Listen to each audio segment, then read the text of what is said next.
Moi, ce que je veux vous dire aujourd'hui, c'est que gérer ses émotions, ça veut dire les reconnaître, ça veut dire les regarder en face, voir, ok, quelles sont les informations qui sont envoyées par mon cerveau, est-ce que c'est vraiment important, est-ce que c'est vraiment valide aujourd'hui, est-ce que oui, de quoi j'ai besoin, comment je peux prendre soin de moi, et ça veut dire aussi vous apporter une bonne dose d'empathie pour vous. Hey, bienvenue dans le podcast Être audacieuse. Je suis Tiffany, coach de vie pour les femmes indépendantes et entrepreneurs. Je partage avec vous les outils pour vivre pleinement votre vie, vos choix, tout en gérant votre esprit et en vivant vos émotions. Allez, on embarque!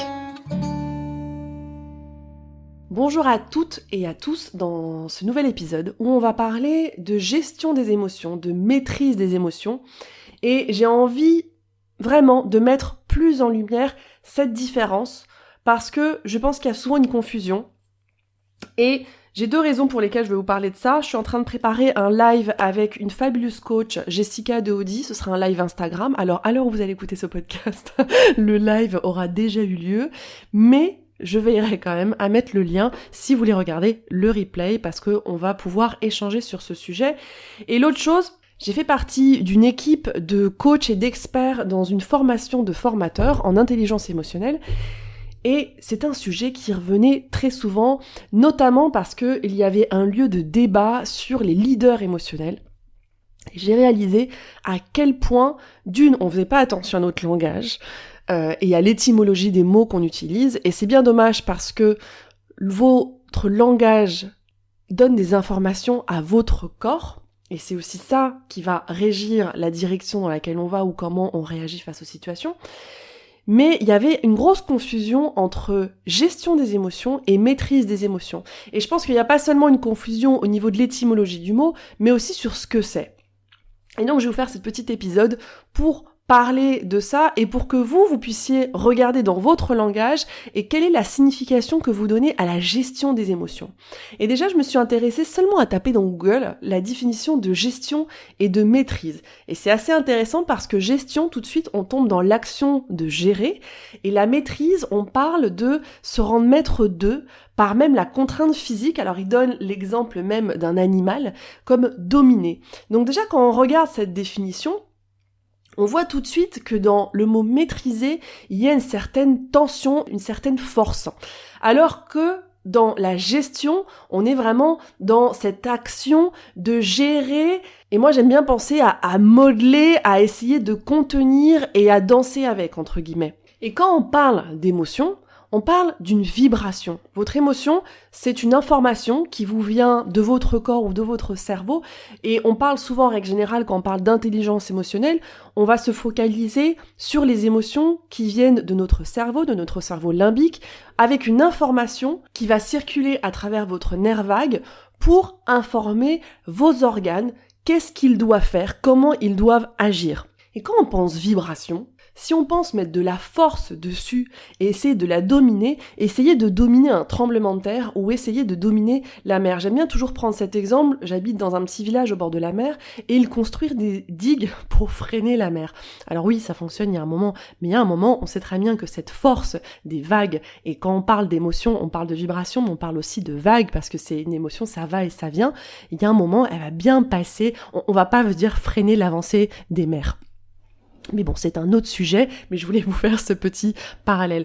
Donc, quand on parle de maîtriser ses émotions, déjà, rendez-vous compte déjà qu'on place beaucoup de force et de tension. Et donc, peut-être que vous voyez déjà là où je veux en venir. Je vais essayer de vous différencier les deux. Alors, je suis pas en train de dire qu'il y en a un qui est bien ou pas bien, c'est juste pour que vous ayez cette notion de comment j'aborde mes émotions, quelle attitude j'ai, et aussi pourquoi. Parce que en règle générale, quand on veut gérer ses émotions, on a une toute autre attitude que quand on veut maîtriser ses émotions. Quand on parle de maîtriser ses émotions, c'est on veut contenir cette réaction primitive. Donc avec cette réaction parfois incontrôlable, que ce soit de colère, même de joie d'ailleurs, mais cette réaction en règle générale qui sort de nous. Quand on parle de gestion d'émotions, on va plutôt aller dans cette notion de retarder cette réaction primitive. Ça veut dire qu'on ne va pas l'abolir, on ne va pas l'interdire, on va la retarder pour pouvoir finalement la voir et la sentir, mais dans un autre contexte. Parce que En règle générale, et ce que je voyais dans ce débat, c'est que les gens valorisaient beaucoup le fait de maîtriser ses émotions pour ne pas qu'elles vous débordent, ne pas les laisser paraître, comme si c'était aussi un signe de force. Or, une émotion qui ne s'exprime pas s'imprime. Et une émotion, elle ne s'en va pas parce que vous l'ignorez ou parce que vous l'évitez.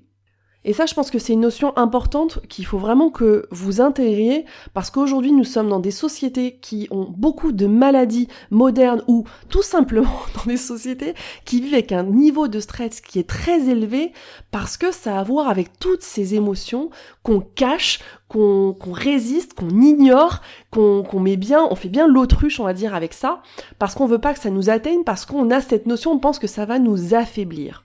Et donc tout ça, moi j'aime bien le mettre dans cette case de maîtriser ses émotions. La personne qui maîtrise ses émotions, c'est une personne donc, qui va contenir ses émotions, qui va contenir la réaction primitive, en soi la rejetant, en la résistant, elle va l'ignorer, l'éviter pour qu'elle ne déborde pas et pour qu'elle ne vous affaiblisse pas dans vos situations.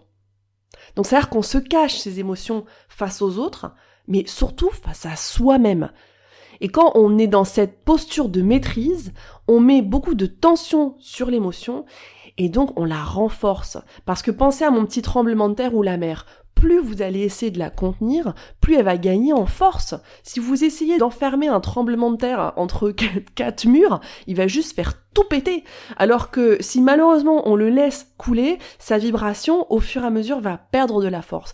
Et donc quand on parle de gestion d'émotions, d'action, de gérer ses émotions, l'objectif c'est de retarder, comme je dis, ces réactions primitives pour ne pas déborder dans une situation où on n'a pas envie de le faire, que ce soit une situation professionnelle ou personnelle. En règle générale, on n'a pas envie d'exploser ou d'avoir des réactions démesurées, mais ça veut seulement dire que on va s'en occuper quelques minutes plus tard, on va juste avoir ce registre peut-être pour sortir du groupe, par exemple c'est dans une situation sociale, pour pouvoir reconnaître, sentir et traverser son émotion pour ne pas la subir et surtout pour ne pas subir les répercussions.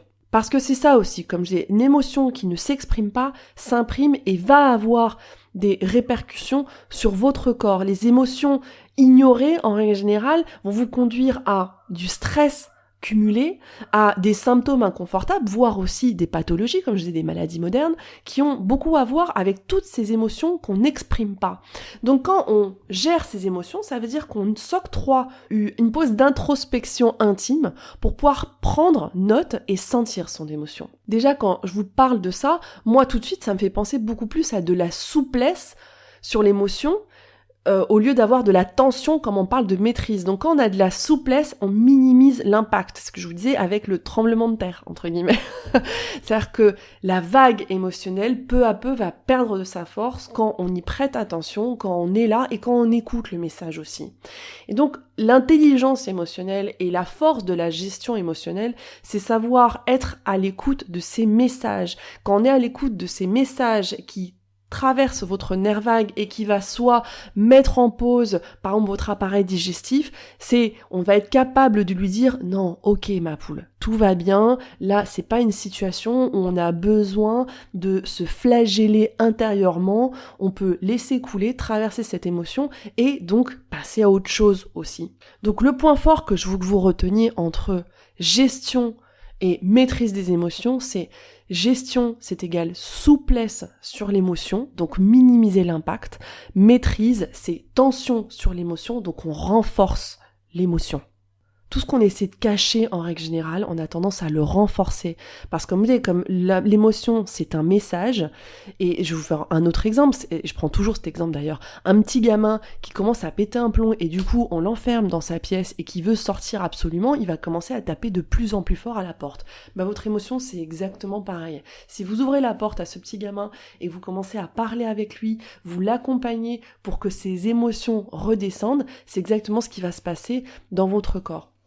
Et pourquoi on parle autant aujourd'hui dans nos sociétés d'intelligence émotionnelle, de gestion émotionnelle, de soft skills aussi, et c'est aussi un terme qui revient beaucoup dans les entreprises ou par exemple dans ce contexte de formation de formateurs dont je vous parlais, que j'ai fait partie, c'est parce qu'on se rend compte que la personne qui est à l'écoute de ça, d'une, va être beaucoup plus à l'écoute aussi de son intuition, va gagner en perspective et va pouvoir analyser les situations au lieu de les subir et au lieu de réagir face à ça. Alors que cette personne qui est toujours dans cette posture d'évitement et de maîtrise va cumuler beaucoup de tensions, et ce qu'on se rend compte, c'est que énormément de personnes vont dans la direction du burn-out. Et je pense que c'est complètement corrélé qu'on parle autant de gestion des émotions parce que on fait face à beaucoup de tendances de burn-out dans le monde professionnel, et pas seulement dans le monde professionnel, ça touche aussi la sphère personnelle, parce que c'est un surplein d'émotions ignorées, et donc ça déborde. Et c'est là où ça n'a plus de sens. Donc on a tellement appris ces dernières années à éviter nos émotions, à ignorer complètement, à faire tampon, que ce soit avec la nourriture, avec du sport, avec de l'alcool, pour essayer de noyer notre mal-être. Et parce qu'en plus il se renforçait, comme je disais, plus on l'évite, plus on ne le regarde pas, on le rejette, plus il prend de la force, parce que lui, il a un message à donner. Votre cerveau dit, mais non, attends, j'ai des émotions là, il faut qu'on les traite, il faut qu'on les regarde pour voir si elles sont importantes ou pas.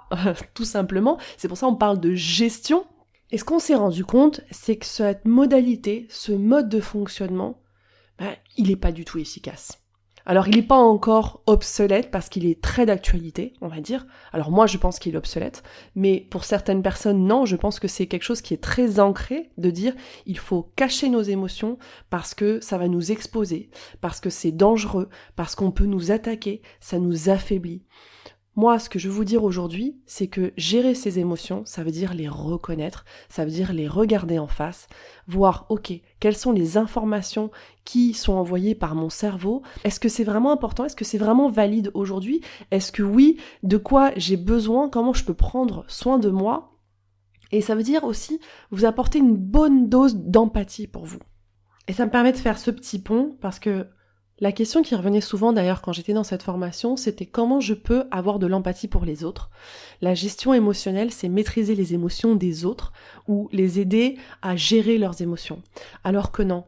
L'idée, c'est que vous puissiez gérer vos propres émotions, et si vous avez de l'empathie pour vous-même, vous n'allez pas besoin d'apprendre à comment en avoir pour les autres. Ça va se découler tout naturellement, parce que si vous commencez à vous rendre compte que déjà vos émotions c'est pas si dramatique, parce que c'est une vibration, parce que c'est comme une vague, oui, qui vient et qui va, mais quand on apprend à les sentir, et notre corps est fait pour les sentir, c'est ça le plus dingue possible, c'est-à-dire que on a dépensé énormément d'énergie, on dépense encore énormément d'énergie à y résister, alors que notre corps est fait pour sentir ses émotions. Alors ça peut être agréable et désagréable, ça fait aussi partie de la vie. Mais plus on sent ces émotions, plus aussi on se rend compte que c'est pas si dramatique que ça, et ce qui est dramatique, c'est tout le pataquès qu'on fait avant ou dessus, et surtout sur le long terme, parce que votre émotion que vous essayez de maîtriser, d'éviter, à laquelle vous résistez, elle reste. C'est-à-dire que si vous ne la traitez pas, votre émotion est là, et c'est là souvent, en règle générale, qu'elle va conduire à créer des pathologies ou à acidifier tout votre corps pour avoir des maladies qui vont commencer à se déclarer, ou tout simplement des symptômes qui sont inconfortables, type je ne digère plus parce que comme je suis tout le temps stressée, mon système digestif il est en pause, donc forcément il n'y a rien qui passe. Alors que quand on commence à sentir ces émotions, c'est un inconfort qu'on va sentir, oui, sur le moment, c'est une compétence qu'on développe, et on s'accompagne quelque part. Quand on a de l'empathie avec soi, c'est qu'on dit ok, je suis aussi un être vulnérable. Comme moi je suis un être vulnérable, nous sommes tous des êtres vulnérables, et c'est aussi la fonction de l'être humain quelque part. C'est quelque chose qui est vraiment attaché et qui caractérise l'être vivant en soi. Nous sommes tous des êtres vulnérables. Arrêtons de combattre notre propre nature et apprenons plutôt à gérer les ressentis. Pensez que la gestion des émotions, ce n'est pas essayer de mettre dans des cases pour pas que ça nous dérange, c'est seulement gérer le ressenti de cette vibration qui est inoffensive complètement. Oui, c'est désagréable, mais ça reste que quelques secondes quelque part. C'est une vague émotionnelle qui va rester quelques secondes, quelques minutes peut-être, voire 1 ou 2 minutes, et qui va peu revenir, oui. Mais plus vous allez développer cette compétence de sentir vos émotions, plus déjà le ressenti va être moins impactant, moins désagréable, moins puissant, j'ai envie de dire, parce que cette puissance et cet impact vient de la tension qu'on y met dessus. C'est comme toute douleur, et ça me fait penser à l'accouchement, mais j'ai vécu 2 expériences complètement différentes sur mes 2 accouchements et je pense que chaque accouchement est complètement singulier et unique, mais plus on met de tension sur la douleur, plus ça fait mal. Plus on respire et plus ça coule, ça passe. Alors ça veut pas dire qu'un accouchement c'est agréable. Non, c'est un des pires moments de votre vie. Non, arrêtons de dire que l'accouchement c'est le meilleur moment de notre vie. Ça fait mal. Et une émotion, je veux dire, aura toujours cette empreinte désagréable si on parle d'une émotion de la catégorie type négative. Maintenant, regardez-vous à vous-même. Quelle relation avez-vous avec vos émotions ? Est-ce que vous avez peut-être plutôt dû dire « je gère mes émotions » ou « je maîtrise mes émotions » ? Qu'est-ce que pour vous, ça veut dire le mot « gestion » et « maîtriser » ? C'est vraiment, ce podcast, c'est un peu une invitation à encore plus vous connaître et plus à vous connaître cette relation émotionnelle. Parce que oui, quelqu'un qui sait avoir une relation avec ses émotions, qui sait les regarder, c'est une personne qui a beaucoup de force et de pouvoir dans ses mains. Yves Vincent, cette croyance qui nous dit que montrer ses émotions, sentir ses émotions, ça nous fragilise et ça nous expose. Non, nous sommes des êtres vulnérables. Et ça, personne ne peut nous l'enlever. Tout être humain est vulnérable. Donc voilà, c'était un petit épisode pour que vous puissiez faire le point avec vous-même, avec vos émotions. Qu'est-ce que vous pensez de cette gestion et cette maîtrise d'émotions ? J'adorerais avoir vos retours parce que je trouve que c'est passionnant de voir aussi quelles croyances on a et quelle vision on a sur cette gestion émotionnelle. Je vous laisserai le lien du replay de ce live. Je pense qu'il sera super enrichissant parce que nous serons 2 coachs avec 2 visions et avec aussi 2 terrains de travail complètement différents. Je vous parle la semaine prochaine.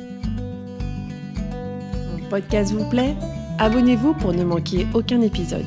Partagez-le avec vos proches et soutenez-moi en laissant un avis 5 étoiles sur la plateforme que vous utilisez. 1000 merci. Et si vous voulez bénéficier d'un accompagnement, je vous invite à vous rendre sur mon site internet tiffanymaquet.com.